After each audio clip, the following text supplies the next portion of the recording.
Welcome back, everybody. We know Bayside basketball is king this time of year, but the Henlopen Conference has provided us with some great action and a surprising undefeated team, at least for me. Yeah, that's right. Let's take a look back at Tuesday's thriller. Woodbridge hosting then undefeated Caesar Rodney, and the Riders had a strong hold on this game defensively. Monroe Heights steal and two right there, but the Bridge comes battling back.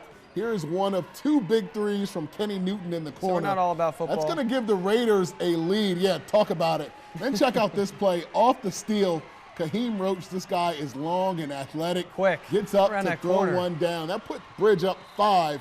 Well, they would juggle that lead, but the kids from Camden never said die. Bryson Williams, 3 plus the foul. Ooh. He had 2 4-point plays in this game.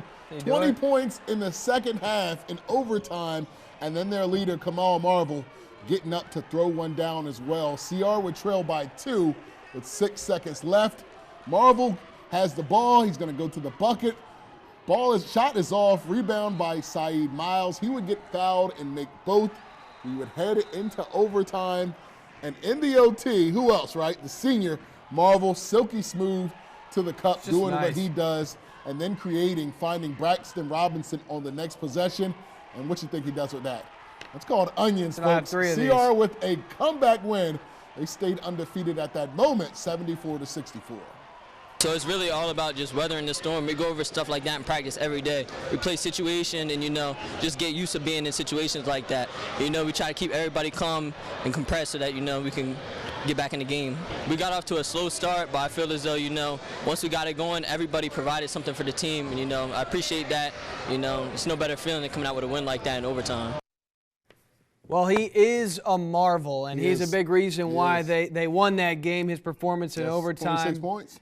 Finding his teammates when they're available, and he's getting that double down low. So, overall, what do you think? You said then undefeated, but, they won that game. Well, I said then undefeated because they lost to Appo last night. Right. No shame in losing to Appo. Appo is a really good team from up north, but I think that CR will be okay. They take this loss early in the season, early enough. It still is early in the year. Yeah. They have a big-time showdown coming up with their rival Dover that they are looking more forward to. I have a feeling the kids from Camden would rather win that Dover game than what just happened against Appo. Yeah. Exactly right. All right, for more on what happened this week in the Bayside, we're tossing back over to the wall to Drew.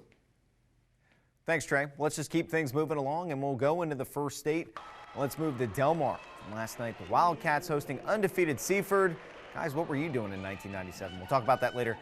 Delmar taking control early. Jeremiah Lumpkin-Beal with the move inside, and he gets the up and under to fall.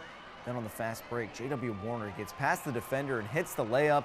Delmar takes a 7-point lead to end the first. But in the second, Blue Jays starting to climb back into this thing. Amir Malik's going to pull up and hit the 3. Seaford down by 5. Second half, Jays climbing all the way back. Tyrese Fortune gets it inside and hits the short jumper to tie it up at 24th midway through the third. Then end of the third quarter. Ball's going to find Brent Ricketts. He's going to hit the buzzer beater to give Seaford the 33-30 lead headed into the fourth quarter. Jays would push their lead to 9 with 2 minutes left to play. The Wildcats not going away. Pass to T.J. Gibson, and he's going to knock down the triple to cut it to a 3-point lead with under a minute to play. Ensuing position. This time, Ricketts is going to go the long pass and dump it off to Fortune. He gets the layup to Fast as Seaford moves to 5-0 for the first time since '97, guys, with the 49-44 win. I'm just proud of the guys, man. We started out sluggish. We couldn't throw the ball in the ocean, but the guys just kept fighting and kept fighting. And we knew it was going to be tough coming down here to Delmar. It's always tough. The crowd was into it, and the guys just keep fighting. They kept fighting. I was proud of them.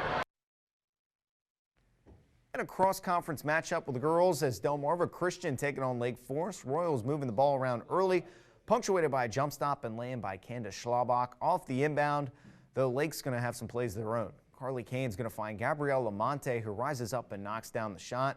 Some more ball movement from the Royals, and Schlabach sticking with the same moves. Jump stop and switching it up with a reverse layup. But the Spartans trailing for most of this game, but finding a little bit of success. Amaya Anthony finds Jemiah Reed for the 10-foot jumper.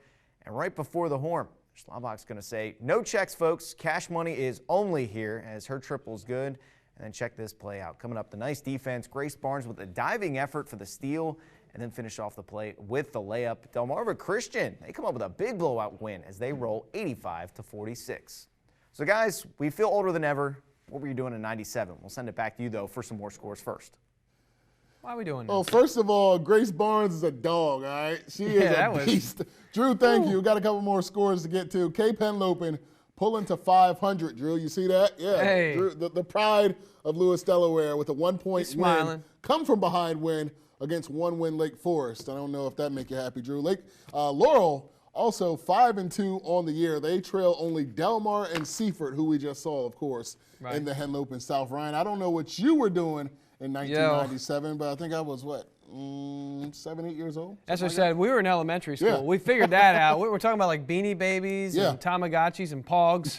All of that That's stuff. what we were doing. We were mixed up in that nonsense. 1997 was a good year. Young fellas, don't get it twisted. 97 was a good year. We're still learning how to shoot a basketball. Yes. Is Seaford the biggest surprise? I think so. I think so. I Yeah. think that the only other undefeated team in the conference is Dover. that. Nobody's surprised We about expected that. But Seaford and the way they are playing with those young guys, they have some freshmen and sophomores that are really impressive right now. And I think Seaford, they could challenge for the South. It's going to be interesting to see what happens when they match up against Woodbridge, because I think Seaford has a couple more players than Woodbridge. Woodbridge, obviously a good team, but I think that'll be a good matchup. Well, the world smiles when good things happen to Seaford, so we can talk about that more. Right. But that'll do it for our basketball highlights, at least for now. When we return, we have a look at your forecast for the weekend. Plus, we'll tell you what we know about, speaking of Seaford, a shooting in Seaford, unfortunately. Don't go anywhere. You're watching Delmarva Sports Insider. I'm Christian Waters. I'm J.V. Smith. We're from Crystal High School, and you're watching Delmarva Sports Insiders.